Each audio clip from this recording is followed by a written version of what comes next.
Every car's electrical system depends on two key components working in balance: the battery and the alternator. The battery provides the initial surge of energy to start the engine.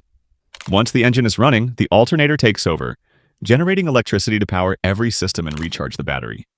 When either one fails, the symptoms look almost identical: dim lights, weak starts, flickering dashboards, or sudden electrical loss. And that's where most people get it wrong. They replace the battery when the alternator is the problem, or swap the alternator when the real issue is a weak cell inside the battery. If you know what to measure and what the readings mean, you can identify the failing part in minutes. So in this guide, we'll go through how the system actually works, the warning signs that point to each failure, and how to test and confirm the problem before it leaves you stranded. Once you understand the relationship between these two components, diagnosing problems becomes logical instead of guesswork. The battery is the foundation. It supplies the initial burst of electrical energy that turns the starter motor and brings the engine to life. Without that surge, nothing else works. But once the engine is running, the alternator becomes the power plant. It converts mechanical energy from the engine into electrical current, running everything from the headlights to the ignition system while also keeping the battery charged. In a healthy system, the voltage flow between them stays balanced, roughly 12.6 volts when the engine is off, and around 13.8 to 14.4 volts once the alternator takes over. But when that balance shifts, one of the two starts to fail and the symptoms show up fast. So let's start where most problems begin: the battery. Signs of a failing car battery. The first thing you'll notice is slow or no crank. When you turn the key, the starter motor struggles to spin the engine fast enough to fire. That sluggish rotation is a direct sign of low voltage. Your battery doesn't have enough stored energy to meet the starter's demand. Sometimes you'll hear just a click, meaning the current reached the solenoid but wasn't strong enough to complete the job. Another giveaway is frequent jump starts. If your car starts fine after a boost but refuses again the next morning, your battery isn't holding a charge. This usually points to sulfation inside the battery cells, a buildup that limits capacity and prevents the plates from delivering full current. You may also see dimming headlights or weak accessories before the engine even starts. When you turn the key to the on position, check the brightness of your interior and exterior lights. If they're noticeably dull or your windows move slowly, it's a sign the battery voltage has already dropped below 12 volts. Next, check for physical warning signs. Pop the hood and inspect the battery case. A swollen or bloated housing means it's overheating internally, often caused by overcharging or age. Corrosion on the terminals, that white chalky residue, increases resistance and weakens current flow. And if you notice a rotten egg smell, that's hydrogen sulfide gas escaping from deteriorating electrolyte, a clear sign the battery is near the end of its life. Lastly, consider battery age itself. Most modern car batteries last between 3 and 5 years depending on temperature swings, vibration, and maintenance. In hot climates, lifespan tends to shorten significantly. If your battery is past that window and you're already noticing weak starts or dim lights, it's time to test or replace it before it fails completely. Signs of a failing alternator. Now, if the battery checks out but the problems keep coming back, the next place to look is the alternator, the part responsible for generating power and keeping the system alive once the engine is running. A failing alternator doesn't usually stop your car instantly.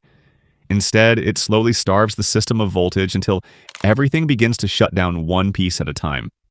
The headlights may flicker at idle, the dashboard lights pulse or dim, or your radio may cut out without warning. These are all early indicators that the alternator isn't maintaining proper output. One of the most common symptoms is when the car starts but dies shortly after. Here's why. The battery provides just enough power to start the engine, but once the alternator fails to take over, the entire electrical load drains the battery within minutes. The moment the voltage drops too low, the ignition and fuel systems lose power, and the engine stalls. Another clear sign is dimming or fluctuating lights while driving. In a healthy system, alternator output remains steady around 14 volts, regardless of RPM. But when internal components like diodes or voltage regulators start to fail, that voltage jumps or drops unpredictably.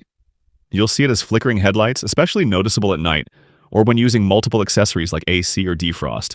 You might also notice electrical accessories acting erratically, windows moving slowly, heated seats cutting in and out, or the infotainment screen rebooting.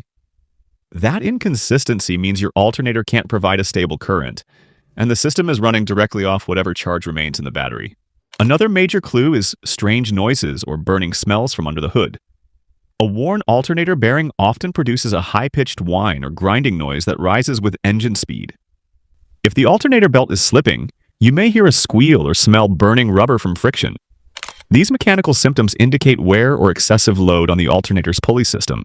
Then there's the battery warning light on the dashboard, sometimes marked ALT, or a small battery icon. It doesn't always mean the battery itself is bad, it simply indicates a charging system issue. When paired with dimming lights or power loss, it's a strong signal your alternator isn't meeting demand. Finally, if you've replaced your battery recently but it keeps dying after a few days, it's a red flag that the alternator is failing to recharge it. A weak alternator can't restore the battery after each start, leading to a gradual voltage decline and repeated no-start situations. Now let's see how you can identify which it is. First, start with the battery itself. Check its age and physical condition. If it's older than 5 years, swollen, or showing corrosion, it is as suspected. But to be fully sure, try starting the car. If it cranks slowly or not at all, and every electrical component seems weak, the battery is supplying enough current. However, if the car starts normally and then begins to lose electrical power while driving, lights dimming, radio cutting out, gauges going dark, that's classic alternator behavior. The engine is running purely off battery reserve because the alternator isn't replenishing it. For a precise diagnosis, grab a multimeter or visit an auto parts store that offers a free charging test. With the engine off, measure battery voltage. A healthy reading should be around 12.6 volts. Then start the engine. The reading should climb to 13.8 to 14.4 volts. If it doesn't rise or worse, drops below 13 volts, the alternator isn't doing its job. If the voltage jumps wildly or spikes above 15 volts, that points to a failing voltage regulator inside the alternator, another sign it's time for replacement. Here's another quick test. Jump start the car. If it runs fine with jumper cables connected but dies as soon as they're removed, the alternator isn't charging. If it keeps running normally after the jump, but won't restart later, the battery is the problem. It's not holding the charge it received. Why knowing makes a big difference. If you get the diagnosis wrong, you'll either waste money replacing the wrong part or risk getting stranded. And let's face it, both are avoidable. Replacing a battery when the alternator is failing means the new battery won't stay charged for long. Replacing the alternator when the battery itself is weak means you haven't solved the problem either.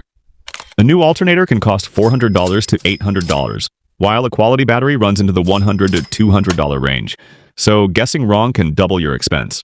Worse, a failing alternator can cause your engine to stall while driving, dim your lights at night, disable power steering or safety systems, meaning you're not just inconvenienced, you could be in danger. In short, early detection, plus correct diagnosis, less stress, less cost, and more peace of mind. What to do when you spot the signs. Once you've identified the symptoms, the next step is action. So let's say you confirmed it's the battery, replace it, and it is straightforward, but it should be done right. Remove the negative terminal first, then the positive, and always clean the cable ends before reconnecting. Corroded or loose terminals are one of the most overlooked causes of voltage drop. Install a new battery rated for your vehicle's specifications. Cold cranking amps, CCA, matter more than size alone. After installation, check that the hold-down bracket is tight. Vibration shortens battery life more than most people realize. If your driving pattern involves short trips or long periods of sitting, use a battery maintainer or trickle charger every few weeks to keep it fully charged. If the issue points to the alternator, don't just replace it blindly. Test the charging system first. Check the belt that drives it. A cracked or loose serpentine belt can mimic alternator failure. Inspect the wiring harness and ground straps for corrosion or looseness, since bad grounds can cut alternator output by several volts. Once confirmed, replace the alternator with an OEM or high-quality aftermarket unit, never the cheapest option. After installation, verify output voltage again with a multimeter. You want a steady 13.8 to 14.4 volts with the engine running and accessories on. If both components test weak, replace the battery first, then retest the charging voltage. A dying battery can skew alternator readings, so this order ensures accuracy. And always remember to check the connections. Many charging problems turn out to be corroded terminals or loose clamps rather than failed parts. After any repair, give the system a full test cycle. Start the car several times, run all accessories, and watch for flicker or hesitation. Stable voltage means the system is balanced again. Thanks for watching, and if you found this breakdown helpful, hit that like button, subscribe, and share it with a friend or someone having the same problem.